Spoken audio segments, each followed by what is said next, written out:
Mrs Sandra ബാളൂക്കാരൻ്റെ മനസ്സിനെ ഒത്തിരി ഒത്തിരി വേദനിപ്പിക്കുന്ന ഒരു വാർത്ത അയ്യരിപ്പ എന്നെ ഫോണിൽ വിളിച്ച് പറഞ്ഞിരുന്നു. നിന്നെ കൊല്ലാൻ ശ്രമിച്ച കുറ്റത്തിന് 6 മാസത്തെ തടവിന് ശിക്ഷിക്കപ്പെട്ട മുഹമ്മദ് അലി ജയിലിൽ നല്ല പിള്ള ചമഞ്ഞുകൊണ്ട് അവന്റെ ശിക്ഷ 4 മാസമാക്കി കുറച്ചു. അറിയാവുന്ന ദൈവങ്ങളെയൊക്കെ വിളിച്ച് പ്രാർത്ഥിച്ചോ? അയാൾ പുറത്തു വന്ന് എന്നെ കൊല്ലുമെങ്കിൽ കൂടി നിങ്ങൾ തരുന്ന ഈ ശിക്ഷയേക്കാൾ എത്രയോ നിസ്സാരമാണത്. ആണായി പറഞ്ഞ ആർക്കെങ്കിലും നിന്നെ കൊല്ലാൻ പറ്റൂ? സിംഗപ്പൂരിലെ രാത്രികളിലൊക്കെ നീ കാമുകയായിട്ട് അഭിനയിക്കുകയായിരുന്നുകൊണ്ട് നിന്നെ ഒന്ന് ഫുൾ സ്വിങ്ങിൽ എനിക്ക് കാണാൻ പറ്റിയില്ല. ഇതങ്ങോട്ട് വീശി നല്ല ഫുൾ ഫോമിലങ്ങ് അയക്കോ. സ്ഥലകാല ബോധം മറന്ന് കാലത്ത് കാശിന് ബാർഗെയിൻ ചെയ്യരുത്. കള്ളി വിളിച്ചതാവും. എന്നാ വേണ്ട, കുടിക്കടി.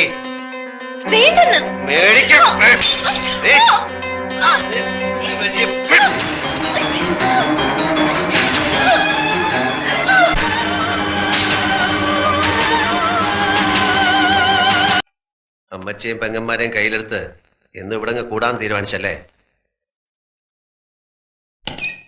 മതി. 6 മാസം എന്നുള്ളത് കുറച്ച് കുറഞ്ഞാലൊന്നും കുഴപ്പമില്ല. എപ്പോ വേണമെങ്കിലും തിരിച്ചു പോകാൻ റെഡി ആയിക്കോ. അതെ, ഞാനും അത് കാത്തിരിക്കുക.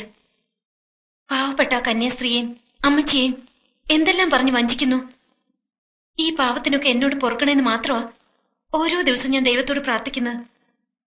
എനിക്ക് മടുത്തു ഈ അഭിനയം.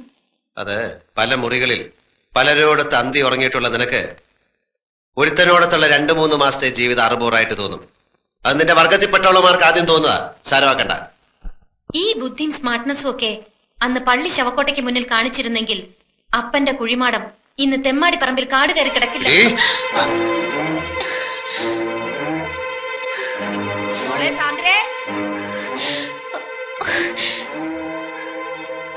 എനിക്കറിയാം ഇക്കാര്യം പറഞ്ഞാൽ നിങ്ങൾക്ക് ഉത്തരം മുട്ടുമെന്ന്. നിങ്ങളൊന്ന് തോൽക്കുന്നത് കാണാൻ വേണ്ടി മാത്രം പറഞ്ഞതാ. മഹത്തായ വിജയങ്ങൾക്കിടയിൽ ചെറിയ ചെറിയ ചില തോൽവികൾ നല്ലതാ.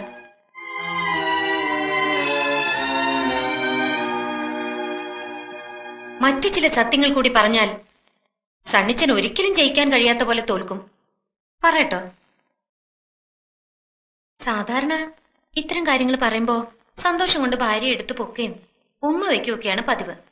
സിനിമയിലും കഥാപുസ്തകത്തിലൊക്കെ അങ്ങനെയാ. ഇവിടെ ഇപ്പോ എന്നെ കൊല്ലാണ്ടിരുന്ന ഭാഗ്യം. നിങ്ങളൊരച്ഛനാകാൻ പോകുന്നു. ഞാൻ ഗർഭിണിയാണ്. സംശയിക്കണ്ട, 4 മാസത്തിനുള്ളിൽ വേറൊരാളുടെ കൂടെ ഞാൻ പോയിട്ടില്ല. ഇത് പാലോ മറ്റത്തെ റോയൽ ബ്ലഡ് തന്നെയാ.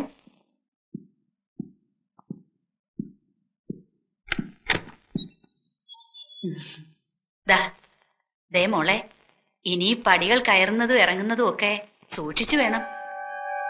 ഇനി അവന് കാപ്പിയും ചായയൊക്കെ വേണമെങ്കിൽ രമണി കൊണ്ട് കൊടുക്കും.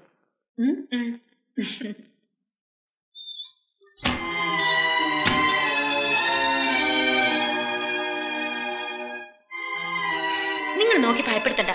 അമ്മച്ചിയോട് ഞാൻ പറഞ്ഞതല്ല. 4-5 പെൺകുട്ടികളെ പ്രസവിച്ച് വളർത്തി വലുതാക്കിയ അമ്മച്ചിക്ക് പറഞ്ഞറിയിക്കാണ്ട് തന്നെ അറിയാം ഇതൊക്കെ.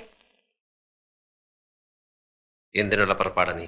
സാധാരണ പെൺകുട്ടികളെ പോലെ തന്നെ 10 മാസം ഗർഭം ചുമക്കും, പിന്നെ പ്രസവിക്കും. ആ കുട്ടിയെ ഞാൻ വളർത്തും. വളർന്ന് വലുതാവുമ്പോ നിങ്ങളുടെ ആ കാർ ആക്സിഡന്റ് കഥ പറയും. സിംഗപ്പൂരിലല്ല, ഇവിടെ ഒരു ആക്സിഡന്റിൽ അവന്റെ പപ്പ മരിക്കുന്നു. പരിക്കുകളൊന്നുമില്ലാതെ ഞാൻ രക്ഷപ്പെടുന്നു. ഭയപ്പെടണ്ട. അവകാശ സമരവുമായി ഞാനും അവനും ഈ വീടിന്റെ പടി ചവിട്ടില്ല.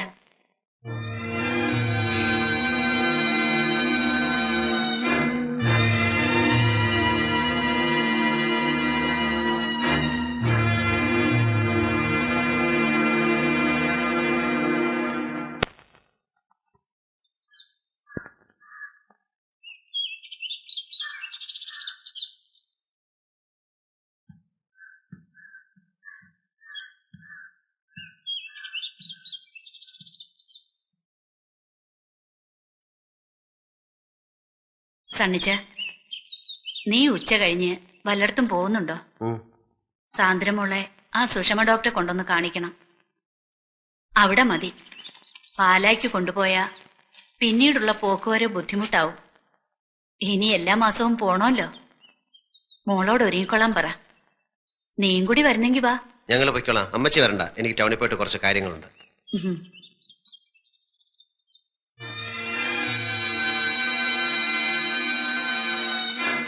അമ്മച്ചി പറഞ്ഞ കേട്ടില്ലേ, ഹോസ്പിറ്റലിൽ പോകാൻ റെഡിയാവ് ചെക്കപ്പിന്. ഇനി മാസാമാസം ചെക്കപ്പ്, വിശ്രമം, പോഷകാഹാരം. കൊച്ചു മിടുക്കി തന്നെ നീ.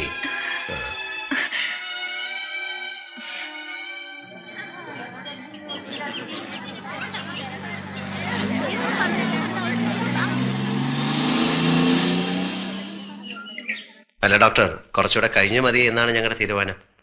ഇങ്ങനൊരു തീരുമാനം എടുത്ത ഒത്തിരി കപ്പിൾസിനെ എനിക്കറിയാം. ആദ്യം കുട്ടികൾ ഉടനെ വേണ്ടാന്ന് പറയും, പിന്നെ അതിനു വേണ്ടിയുള്ള പരക്കം പാച്ചിലാവും, നേർച്ചയും വഴിപാടും ഒക്കെ ആയിട്ട്. മാത്രമല്ല 3.5 മാസം കഴിഞ്ഞു എന്ന് പറയുമ്പോ ഈ ഒരു അബോർഷൻ റിസ്ക് ആണ്. എന്തിനാ ആവശ്യമില്ലാതൊരു ടെൻഷൻ എടുത്ത് തലയെ വെക്കുന്നത്? കണ്ടോ, പുള്ളിക്കാരിക്ക് തീരെ താല്പര്യമില്ല. നിങ്ങൾ ഒന്നുകൂടെ അതവള് വെറുതെ. സാന്ദ്ര,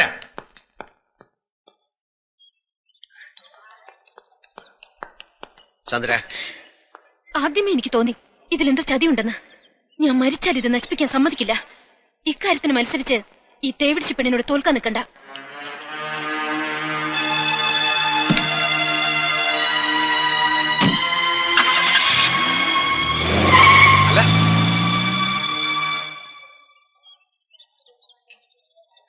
ആ നാൻസി, എന്താ ഇവിടെ?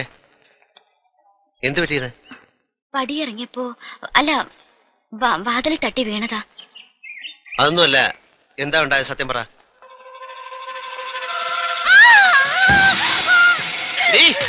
എനിക്കറിയാം നിന്റെ ഇവിടുത്തെ ചുറ്റിക്കളിയൊക്കെ. പാലോ മറ്റത്തെ തണ്ണിച്ചെന്നെടുത്തില്ലല്ലോ നിന്റെ ഈ പാതിവൃത്തി ഒന്നും. മിണ്ടി പോവരുത്, ചവിട്ടി കൊന്നുകളയും ഞാൻ.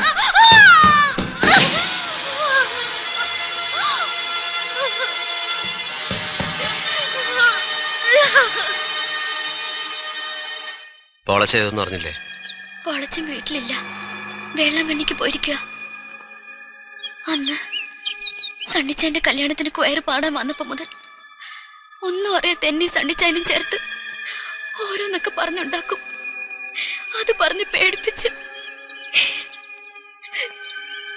നാളെ എനിക്കെന്തെങ്കിലും സംഭവിച്ച സത്യം അറിയാവുന്ന ആരെങ്കിലും ഉണ്ടാവണല്ലോ.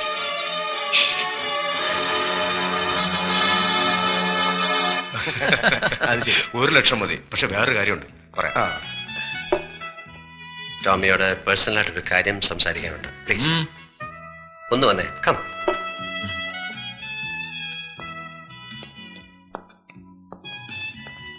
അനാവശ്യമായി ആവശ്യമില്ലാത്തടത്ത് എന്റെ പേര് വലിച്ചഴിക്കരുത്.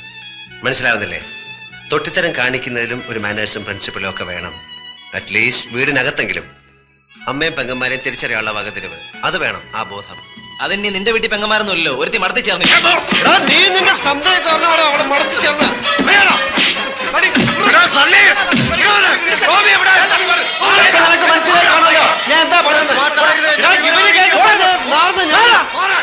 പുല്ലാങ്കുന്നേലെയാണ് വായ തൂങ്ങി നീ കുറെ കളി കളിച്ചു. ഇനി ഇന്ന് മുതൽ ഞങ്ങൾ കളിക്കാൻ പോകാം. നിനക്ക് എന്താണ് ചെയ്യാണെന്ന് വെച്ചാൽ ചെയ്തോ.